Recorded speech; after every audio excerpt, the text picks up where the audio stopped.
ये जो last red वाली कैंडल है इसको यहाँ पर सपोर्ट के ऊपर में रिजेक्शन मिला। रिजेक्शन मिलने के बाद इस ग्रीन कैंडल ने ये कंफर्मेशन दिया है कि यहाँ पर स्टॉक अब ऊपर जाएगा।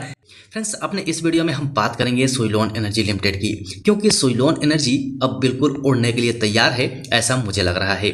जैसा मैं देख पा रहा हूँ चार्ट में, यहाँ से अब लगता है कि सुइलोन एनर्जी यहाँ से बड़ी रफ्तार पकड़ने वाला है। सो आपके सामने में one day candlestick chart pattern है और ये जो जोन है ना, ये सब कुछ बयां कर रहा है। मतलब यहाँ से अब सुइलोन एनर्जी में तेजी आ सकती है, इसमें पॉजिटिव इंडिकेशन मिल रहा है। सो इस वीडियो के अंदर में हम समझेंगे कि सुइलोन एनर्जी में तेजी क्यों आ सकती है, क्या पॉजिटिव इंडिकेशन है, साथ में सबसे बड़ी चीज मैं आपको दिखाता हूं जो आपको एनएससी के वेबसाइट पे मिल जाएगी।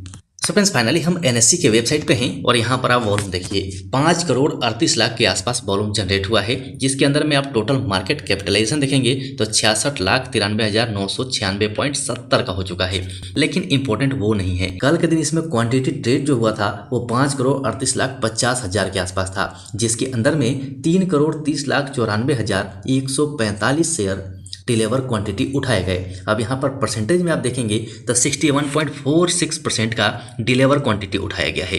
हालांकि स्टॉक के अंदर में तेजी तो नहीं है, लेकिन ये 61.46% का डिलीवर क्वांटिटी उठाने वाला कौन है, ये हमें बताएगा प्राइस एक्शन, क्योंकि प्राइस एक्शन मेरे हिसाब से शेयर मार्केट के अंदर में सर्वोपरि है इन्वेस्टिंग के अंदर में लेवल निकालने के लिए। और ट्रेडिंग अगर आप करते हैं तो ट्रेडिंग में भी लेवल आपको प्राइस एक्शन ही देता है, कैंडलस्टिक चार्ट पैटर्न ही बताता है कि आगे क्या मूवमेंट हो सकती है। तो चलते हैं कैंडलस्टिक चार्ट पैटर्न पे और वहां से समझते हैं कि आगे अब तेजी हमें क्यों दिखाई दे रही है। तो फ्रेंड्स, दोबारा से हम आ चुके हैं सुइलोन एनर्जी के one day candlestick chart pattern पे। अब यहाँ पर आप ध्यान से समझिएगा, जो लोग नए हैं वो लोग तो बिल्कुल ध्यान देकर समझिएगा, जो पुराने हैं उनको ऑलरेडी पता है कि प्राइस एक्शन होता क्या है, मोटा मोटा जानकारी तो उनको डेफिनेटली हो चुका होगा। मतलब trend line, support, resistance, levels कैसे निकालते हैं ये सब उनको पता चल चुका होगा। लेकिन जो लोग नए हैं, आपसे रिक्वेस्ट है ध्यान से समझिए, हो सकता है तो वीडियो की स्पीड को कम करके देखिए ताकि आपको समझ में आ जाए। अब यहाँ पर आप देखिए, हमने जो ट्रेंड लाइन मार्क किया है, ब्लू कलर की जो 2 लाइनें हैं, इसके बीच में स्टॉक मूव करता है और फाइनली यहाँ पर इसने इस लाइन का ब्रेकआउट दिया है। और ब्रेकआउट देने के बाद थोड़ा सा मैं बड़ा करता हूँ, उसके बाद आपको दिखाने की कोशिश करता हूँ। यहाँ देखिए, यहाँ पर जो ट्रेंड लाइन का ब्रेकआउट हुआ था, ये वाला कैंडल है, इसने ब्रेकआउट दिया था। लेकिन उसके बाद ये 3 कैंडल बने थे। 3 कैंडल मतलब अगर हम कैंडलस्टिक चार्ट पैटर्न के हिसाब से देखें, ये बियरिश सिग्नल देते हैं, जिसके ऊपर में हमने वीडियो भी बनाया था। देखिए, हमारा काम क्या है, अपने स्टॉक साई फैमिली को सचेत कर देना कि यहाँ पर ये मूवमेंट बन रही है, हो सकता है कि इसमें गिरावट आ जाए। साथ ही ये हमारा रेसिस्टेंस भी था, इसीलिए हमने इसके बारे में बात की थी। लेकिन 2 कैंडल जो बनी है लास्ट वाली, एक ये और एक ग्रीन वाली कैंडल, इन दोनों कैंडलों ने ऊपर का इंडिकेशन दिया है। ऊपर का इंडिकेशन क्यों दिया है उसे समझ लेते हैं। चलिए, मैं सबसे पहले एक चीज़ आपको बताना चाहता हूं, जो लोग जानते हैं प्राइस एक्शन को समझते हैं उनके लिए। अब आप बताइए, स्टॉक अगर ट्रेंड में चल रहा है, हमने यहाँ पर ट्रेंड, सपोर्ट और रेसिस्टेंस मार्क कर रखा है। तो जैसे कि हम जानते हैं कि अगर कोई भी रेसिस्टेंस हो या सपोर्ट हो, अगर ब्रेकआउट होगा तो स्टॉक इस रेसिस्टेंस को तोड़ के ऊपर जाएगा, रिटेस्ट करने आएगा और फिर यहाँ से जो तेज़ी दिखाएगा वो अच्छी तेज़ी होती है। और ब्रेकआउट भी फॉल्स ब्रेकआउट नहीं होता है अगर रिटेस्टमेंट हो जाती है तो। सेम वैसे ही डाउन साइड में अगर स्टॉक ऊपर से नीचे की ओर आ रहा है और यहाँ पर ब्रेकडाउन करता है, तो ब्रेकडाउन करने के बाद दोबारा अगर रिटेस्ट करके और वापसी करता है, तब हम समझते हैं कि ब्रेकडाउन सही है, फेक ब्रेकडाउन नहीं है या फिर फेक ब्रेकआउट नहीं है। ये हमें कंफर्म करता है कि फेक ब्रेकआउट नहीं है, इसमें हम नहीं फंसेंगे। तो यहाँ पर देखिए हुआ क्या, यहाँ पर वही हुआ है, यहाँ से स्टॉक गया, ट्रेंड लाइन का ब्रेकआउट किया, रिटेस्ट किया है और अब यहाँ से वापस उड़ने के लिए तैयार है। कैसे, वो यहाँ देखिए, यहाँ से देखिए, ये जो लास्ट रेड वाली कैंडल है, इसको यहाँ पर सपोर्ट के ऊपर में रिजेक्शन मिला। रिजेक्शन मिलने के बाद इस ग्रीन कैंडल ने ये कंफर्मेशन दिया है कि यहाँ पर स्टॉक अब ऊपर जाएगा, रीटेस्टमेंट यहाँ पर कंप्लीट हो चुका है। साथ में इसके बगल में कल के दिन एक दोजी कैंडल बन गया। दोजी कैंडल का मतलब साफ है कि जो ट्रेंड अभी बदली हुआ है वो ट्रेंड कंटिन्यू रह सकता है। मतलब सुइलोन एनर्जी यहाँ से अब वापस हो सकता है। और जहाँ तक मुझे लगता है कि यहाँ पर केवल एएसएम लिस्ट से बाहर होने का इंतजार हो रहा है। जैसे ही एएसएम लिस्ट से बाहर होगा, वैसे ही स्टॉक का सर्किट लेवल चेंज हो जाएगा, जिसकी वजह से बड़े बड़े सर्किट लगने शुरू हो जाएंगे। 10% या 20% का सर्किट इसके अंदर शुरू हो जाएगा और उसी का इंतजार बड़े इन्वेस्टर्स कर रहे हैं। लेकिन यहाँ पर अब मुझे लगता है कि यहाँ रिटेस्टमेंट कंप्लीट हो चुका है और स्टॉक यहाँ से अब उड़ने के लिए तैयार है। देखते हैं, आज बोल दिया कल हो जाएगा ऐसा बिल्कुल नहीं है, लेकिन बहुत जल्द आपको 55-30 का टारगेट दिखा सकता है। इसके लिए हमें तैयार रहना चाहिए।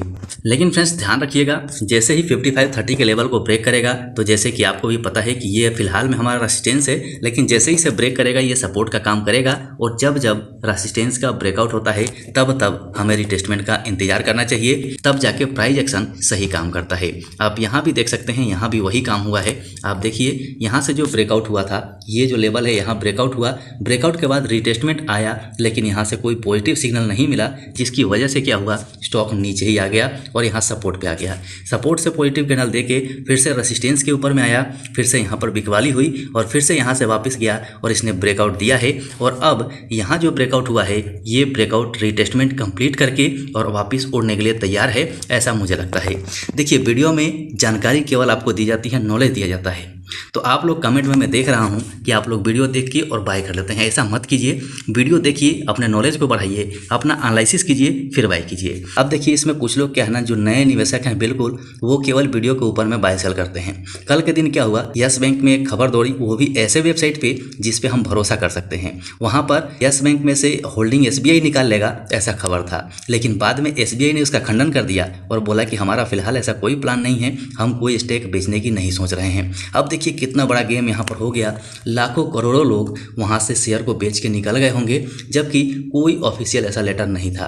इसीलिए मैं बार बार बोलता हूँ कि आप अपने SL के साथ में रहिए, SL पर विश्वास रखिए। अगर हमने यहाँ पर SL लगाया हुआ है तो यहाँ का इंतजार करेंगे जब तक कि कोई कंफर्म लिखित लेटर ना आ जाए कि यहाँ पर ये कार्रवाई होने वाली है, तब तक हम यहाँ पर इंतजार करेंगे।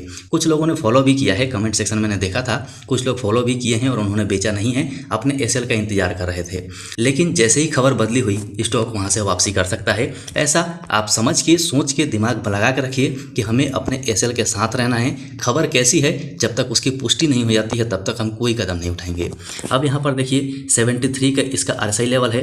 आपको भी पता है कि 70 और 70 के ऊपर जैसे ही RSI पहुँचता है, स्टॉक बहुत तेज रफ्तार से भागता है। वॉल्यूम भी ठीक ठाक है और moving average full bullish indication दे रहा है। सो फ्रेंड्स, यहीं से अगर हम वीकली कैंडलस्टिक चार्ट पैटर्न देखते हैं तो यहाँ भी आप पाएंगे, तो ये देखिए ट्रेंड के ऊपर में दोजी कैंडल बना है और दोजी कैंडल हमेशा इंडिकेशन देता है अपसाइड का। अब इसे हम अपसाइड क्यों मान रहे हैं, क्योंकि ये तो रेसिस्टेंस के ऊपर में है, तो हमें अपसाइड नहीं मानना चाहिए। लेकिन यहाँ पर ब्रेकआउट भी हुआ है, साथ में दोजी बना है और इसके ऊपर नहीं है, इसीलिए इसे हम पॉजिटिव वे में लेंगे। यानी कि यहाँ से ये ट्रेंड जो है ये कंटिन्यू रह सकता है। देखिए पूरा ये मेरा मानना है, किसी को भी खरीदने बेचने की सलाह नहीं है, इतना ध्यान रखिए। RSI देखेंगे 77 का है, ठीक ठाक है। वॉल्यूम में थोड़ी बहुत गिरावट जरूर है, लेकिन वॉल्यूम अचानक से बढ़ सकता है, इसके ऊपर में आप ध्यान रखिएगा। अब यहाँ पर देखिए क्या हो रहा था, यहाँ पर वॉल्यूम कितना ज़्यादा कम है और अचानक से वॉल्यूम जनरेट हुआ और स्टॉक देखिए कहाँ से कहाँ पहुँच गया। इस चीज़ को आप ध्यान में रखिए, वॉल्यूम कभी भी बहुत तेज़ रफ्तार से बढ़ सकता है, इसको ध्यान में रख के हमें चलना है। साथ ही आप इसका मूविंग एवरेज देखिए, मूविंग एवरेज में आप पाएंगे तो इन दोनों के बीच का गैप कंटिन्यू बढ़ रहा है, मतलब बहुत बड़ी तेज़ी की तैयारी स्टॉक मेरे हिसाब से कर रहा है। तो इसको आप ध्यान में रखिए और इसके हिसाब से अपना प्लान बना के रखिए। प्रॉफिट बुक करना अलग बात है और शेयर को कैरी करके चलना अलग बात है, इसे आप ध्यान में रख के चलिए। मैं हमेशा प्रॉफिट बुक करते रहता हूं, बाकी आपकी अपनी मर्जी है आप क्या करते हैं। प्रॉफिट बुक करने से ये मतलब नहीं है कि हम शेयर को छोड़ देते हैं, नहीं, कंटिन्यू 5 साल आप भी रहेंगे, 5 साल मैं भी रहूँगा। हम दोनों ने यहाँ पर बाय किया, मैं यहाँ पर जाकर प्रॉफिट बुक करूँगा, आप बने रहेंगे। स्टॉक नीचे आएगा, फिर से मैं यहाँ पर खरीदूँगा, फिर से यहाँ पर जाएगा, फिर मैं प्रॉफिट बुक करूँगा, आप बने रहेंगे। फिर नीचे आएगा, फिर मैं यहाँ पर बाय करके चलूँगा, फिर ऊपर जाएगा, आप बने रहेंगे, मैं यहाँ से प्रॉफिट बुक करूँगा। मतलब इतने टर्नओवर में 3 बार मैंने प्रॉफिट बुक किया, मतलब मेरा जो क्वांटिटी था वो क्वांटिटी कंटिन्यू प्लस होते रहा और आपका सेम क्वांटिटी केवल प्राइस बढ़ाते रहा। तो मेरा ये मानना है, बाकी आप अपने हिसाब से कर सकते हैं। सो फ्रेंड्स, आशा है सब कुछ आपको समझ में आ गया होगा। ध्यान रखिएगा, आज बोला है कल ही एक्शन हो जाए ऐसा बिल्कुल नहीं है, लेकिन एक्शन आएगा ऐसा मुझे लगता है। सो वीडियो पसंद आया हो तो लाइक जरूर कर दीजिए, चैनल पर नए हैं तो चैनल को सब्सक्राइब करके बेल आइकन जरूर दबा लीजिएगा। अभी के लिए वीडियो में इतना ही, फिर मिलते हैं दूसरे वीडियो में।